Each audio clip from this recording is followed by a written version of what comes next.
मैंने सुना है मुल्ला नसरुद्दीन ट्रेन में यात्रा कर रहा है। एक युवक सामने ही बैठा हुआ है। उस युवक ने पूछा, क्या वहां से बता सकेंगे आपकी घड़ी में कितना बजा है? मुल्ला नसरुद्दीन ने घड़ी तो नहीं देखी, युवक को नीचे से ऊपर तक देखा। एक बार, दो बार, तीन बार। युवक तो घबराया। उसने कहा कि मैं सिर्फ इतना पूछ रहा हूं कि आपकी घड़ी में कितना बजा है। नसरुद्दीन ने कहा कि वही तो मैं देख रहा हूं कि जिस आदमी के पास घड़ी भी नहीं है उसको समय बताना कि नहीं। उस युवक ने कहा, आप भी हैरानी की बात करते हैं, घड़ी नहीं है इसलिए तो पूछ रहा हूं, इसमें आपका क्या बिगड़ जाएगा? नसरुद्दीन ने कहा कि भाई मेरे, तुम अभी जवान हो, मैं बूढ़ा, अभी तुम्हें अनुभव नहीं। अभी तुम पूछोगे कि कितना बजा है, मैं कहूंगा कि 5 बज गए, फिर बात आगे बढ़ेगी, कोई यहीं तो रुकने वाली नहीं। बीच पड़ गया, अब इसमें अंकुर निकलेंगे। तुम पूछोगे कहां जा रहे हो, मैं कहूंगा बंबई जा रहा हूं। तुम पूछोगे बंबई में कहां रहते हो। ऐसे सिलसिला चलेगा। आखिर में यह होगा कि मैं तुमसे कहूंगा कि अब बंबई तुम भी आ रहे हो तो मेरे घर भोजन ले लेना, मेरी जवान लड़की।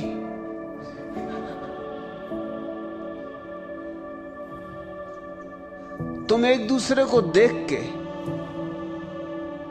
जरूर बातचीत में लग जाओगे, फिल्म देखने जाना चाहोगे और झंझटें शुरू होंगी। और आज नहीं कल तुम प्रस्ताव लेकर हाजिर हो जाओगे कि मुझे विवाह करना आपकी लड़की से। और मैं तुम्हें साफ कह देता हूं, अभी कह देता हूं कि जिस आदमी के पास घड़ी भी नहीं है उसके साथ मैं अपनी लड़की का विवाह नहीं कर सकता। हमें हंसी आती है मगर ऐसे ही हमारा मन है। ऐसे ही तो तुम कितने जुगाड़ बिठाते रहते हो। देखोगे गौर से तो अपने मन पर भी हंसोगे। मन सेक चिल्ली है, वो दूर दूर की सोचता है, होनी अनहोनी न मालूम क्या क्या सोचता है। तुम जरा लौट के देखो, तुमने कितना जीवन भर में सोचा ऐसा हो वैसा हो, क्या हुआ? कितना उसमें से हुआ? 99% तो कभी हुआ नहीं, लेकिन उस 99% के लिए तुमने कितना समय गंवाया? और जो 1% हुआ उससे क्या हुआ? एक पागल खाने में एक मनोवैज्ञानिक अध्ययन करने आया है। वो पूछता है सुपरिंटेंडेंट से कि ये जो पहला आदमी कटघरे में बंद है और छाती पीट रहा है और हाथ में एक तस्वीर लिए हुए उसे चूमता है और छाती से लगाता है, इसे क्या हो गया?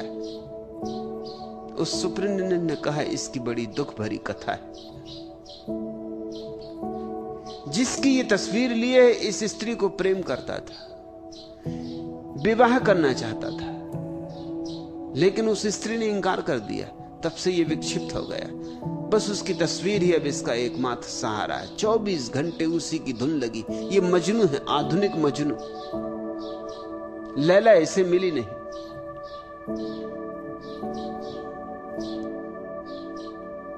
थोड़े आगे बढ़े, दूसरे कटघरे में एक आदमी अपने बाल खींच रहा था, सिर पीट रहा था, दीवार में सिर मार रहा था। उस मनोवैज्ञानिक ने पूछा, इसे क्या हुआ? सुपरिंटेंडेंट ने कहा, आप न पूछते तो अच्छा था। इसने उस स्त्री से शादी की जिस स्त्री ने पहले आदमी को शादी करने से इंकार कर दिया था। जब से इसने शादी की तब से पागल हो गया। उस स्त्री ने इसे पगला दिया है। वो स्त्री इसकी जान खाए जा रही है। एक विवाहित नहीं हुआ इसलिए रो रहा है, सिर पीट रहा है। एक विवाहित हो गया है इसलिए रो रहा है और सिर पीट रहा है। और ऐसा सारे जगत में घट रहा है। तुम पालोगे तो रोओगे। जिन्होंने पा लिया उनसे पूछो, उनकी आंखों में आंसू है। तुम नहीं पाओगे तो रोओगे, क्योंकि प्राणों में एक पीड़ा रह जाएगी, कुछ भी ना कर पाए। संसार का अर्थ ये वृक्ष, ये चांद तारे, ये आकाश, ये सूरज, ये नदी, पहाड़, ये लोग, पशु पक्षी, यह नहीं है। तुम्हारे तथाकथित महात्मा तुम्हें यही समझाते रहते हैं कि ये जो फैलाव है ये संसार है। नहीं, यह फैलाव संसार नहीं है। तुम्हारे मन का जो फैलाव है, प्रपंच मन का, वह संसार है। उस संसार से मुक्त हुआ जा सकता है। असंभव सा लगेगा शुरू में कि कैसे अपने अतीत से मुक्त हो जाओ, लेकिन अतीत है क्या सिवाय स्मृतियों के ढेर के? राख है, अंगार भी तो नहीं बची। राख से मुक्त होने में ऐसा क्या असंभव है? राख को ढोना मूढ़ता है। राख से मुक्त हो जाना सहज सरल बात होनी चाहिए। जो बीता सो बीता, अब उसको पकड़ के कहां बैठे हो? तुम्हारे हाथ खाली हैं। हाथ खोलो और देखो, वह जा चुका है। अब तुम रो तो भी लौट नहीं सकता।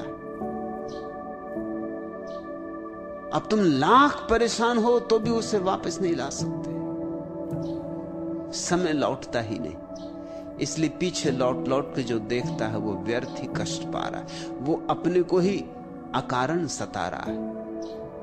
और कितना समय उसमें जा रहा है, कितना बहुमूल्य वर्तमान तुम नष्ट कर रहे हो अतीत की स्मृतियों में। जीवित को मुर्दे के चरणों में झुका रहे हो, जीवित को मुर्दे के आगे समर्पित कर रहे हो, जीवित को मुर्दे के सामने बलि दे रहे हो। और या फिर भविष्य तुम्हें पकड़े हुए कि कल ऐसा करूंगा। कल तो आने दो। कल पहली तो बात कभी आता नहीं। कल कभी आते देखा है? जब आता है आज आता है। और आज को तुम खराब कर रहे हो उस कल के लिए जो कभी आएगा नहीं। और जब आज की तरह कल आएगा भी तो तुम्हारी आदत मजबूत होती जा रही रोज रोज आज को बर्बाद करने की कल के लिए। यह आदत सघन होती जाएगी, यह यंत्रवत हो जाएगी। आज तुम कल के लिए सोचोगे, कल जब आएगा आज की तरह तब तुम फिर कल के लिए सोचोगे। तुम कल भी यही कर रहे थे। जो बीत गया कल, तब तुम आज के लिए सोच रहे थे। लेकिन जियोगे कब? दो कलों के बीच उलझे तुम जियोगे कब? ये दो कल ही चक्की के दो पार्ट हैं जो तुम्हें पीस रहे हैं। इनके बाहर आ जाओ। ध्यान या साक्षी भाव इनके बाहर आने की विधि है। ध्यान का केवल इतना ही अर्थ है जो है उससे इंच भर यहां वहां ना जाऊंगा। मन भागेगा आदतों के अनुसार, वापस ले आऊंगा, फिर ले आऊंगा। ध्यान की जितनी विधियां हैं, अनंत विधियां हैं ध्यान की, लेकिन सबका मूल सार, सबका राज एक है। किस तरह चैतन्य को वर्तमान में ले आया जाए। जैसे विपस्सना है बुद्ध की परम विधि। जितने लोग विपस्सना से ज्ञान को उपलब्ध हुए उतने लोग किसी और विधि से उपलब्ध नहीं हुए, क्योंकि बड़ी सुगम और सरल विधि है। मगर विधि क्या है? विधि सीधी साफ है। श्वास का बाहर आना, श्वास का भीतर जाना, इसे देखो। विपस्सना का अर्थ होता है देखो, अंतर्दृष्टि। बस देखते रहो, साक्षी बने। ये श्वास भीतर गई, ये भीतर पहुंची, ये क्षण भर ठहरी, ये वापस चली, ये बाहर गई, ये बाहर निकल गई, ये क्षण भर बाहर रुकी रही, ये फिर भीतर आने लगी। बस ये जो श्वास का वर्तुलाकार परिभ्रमण चल रहा है, ये जो श्वास की माला चल रही, इसको देखते रहो, कुछ मत करो। क्या होगा इसका परिणाम? इसका परिणाम कि तुम वर्तमान में जीने की क्षमता को उपलब्ध हो जाओ। श्वास वर्तमान है, बुद्ध ये नहीं कह रहे हैं जो श्वास जा चुकी उसके संबंध में सोचो, जो अभी आने वाली है उसके संबंध में सोचो। वो कह रहे हैं जो अभी है, भीतर जा रही उसके संबंध में, बाहर जा रही उसके संबंध में। श्वास के साथ ही डोलते रहो। मन भागेगा, मन हजार विचार उठाएगा, तुम चुपचाप उसे फिर वापस ले आना श्वास पर। श्वास तो एक बहाना है, निमित्त है, एक खूंटी। यही सारी और विधियों का सार भी है। सूफी इसे जिक्र कहते, प्रभु स्मरण। हर बार अपने मन को वापस लौटाओ प्रभु स्मरण पर। कोई भी नाम चुन लिया, जैसे राम चुन लिया, मन यहां वहां भागे, राम की खूंटी पर वापस ले आओ। पलटू इसी को सुरति कहते हैं। सारे संतों ने इसे सुरति कहा है। सुरति बुद्ध का ही वचन है, लेकिन बिगड़ते बिगड़ते लोक भाषा में आते आते घिसते घिसते सुरति हो गया। बुद्ध ने तो कहा था स्मृति। स्मरण पूर्वक जियो, होश पूर्वक जियो। जो कर रहे हो उसकी स्मृति बनी रहे, उससे हटो मत। संत कहते हैं सुरति, सूफी कहते हैं जिक्र, कृष्णमूर्ति कहते हैं अवेयरनेस, जागृति। महावीर ने कहा है विवेक, बोध। ये अलग अलग नाम है, मगर बात एक, सार एक, राज एक। अतीत और वर्तमान को जाने दो, वे हैं ही नहीं। तुम छायाओं को पकड़े बैठे, और छायाओं के कारण तुम माया में पड़े हो। छाया यानी माया, और दोनों छायाओं के बीच में सत्य मौजूद है। सत्य का द्वार खुला है। प्रभु मंदिर का द्वार वर्तमान में खुला है। वर्तमान में जिस दिन आ जाओगे, आने की प्रक्रिया का नाम ध्यान। आ गए, ठहर गए, उस अवस्था का नाम सन्यास। फिर तुम संसार में ऐसे रह सकोगे जैसे जल में कमल। आज प्रेम चैतन्य निश्चित असंभव सा लगता है, क्योंकि आज तो तुम्हें पता ही नहीं कि वर्तमान होता भी है। उन दो ने, अतीत और भविष्य ने, तुम्हारी सारी चेतना को घेर लिया है। धीरे धीरे वर्तमान के लिए तलाशो, खोजो। जो आज असंभव सा है, कल धीरे धीरे संभव हो जाएगा। एक दिन संभव हो जाएगा।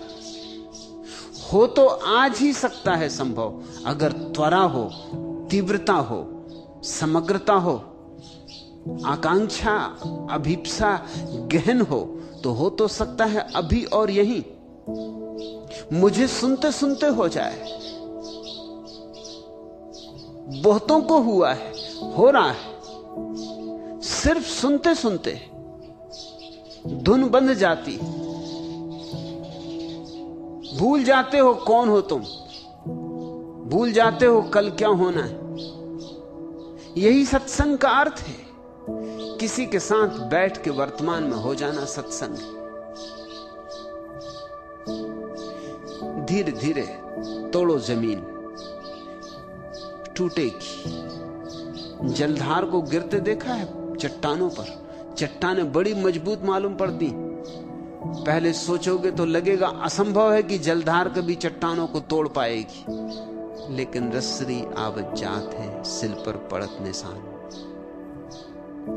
रस्सी आते जाते आते जाते आते जाते कठोर चट्टान पर भी निशान छोड़ देती। जलधार गिरते गिरते गिरते गिरते चट्टानों को तोड़ देती, चट्टानों को रेत कर देती।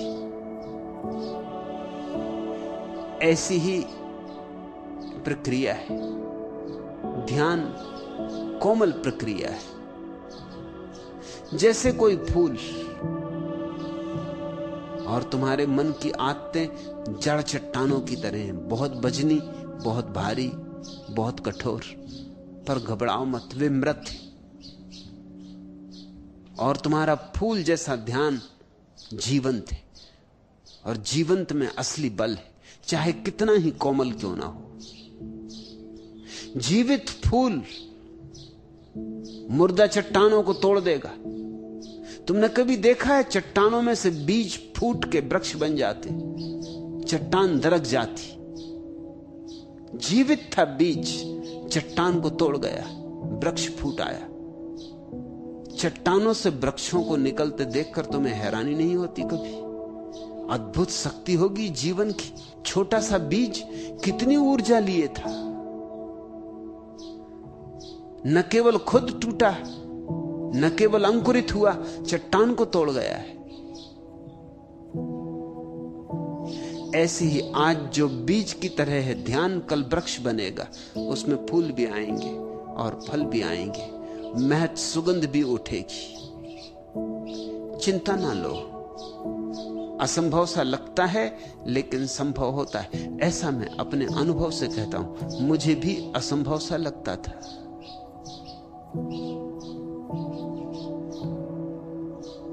वर्षों असंभव सा ही लगता रहा, लेकिन मैं अधीर ना हुआ। कहते पलटू काहे होत अधीर। जितना असंभव सा लगा उतना ही मैंने त्वरा से अपनी ऊर्जा लगा दी, उतनी ही मैंने चुनौती स्वीकार की। बस चुनौती को स्वीकार करने की बात है। फिर ध्यान एक अद्भुत अभियान। चांद तारों पर पहुंचना आसान है, ध्यान या समाधि में पहुंचना निश्चित कठिन है। मगर चांद तारों पर पहुंच के भी क्या करोगे?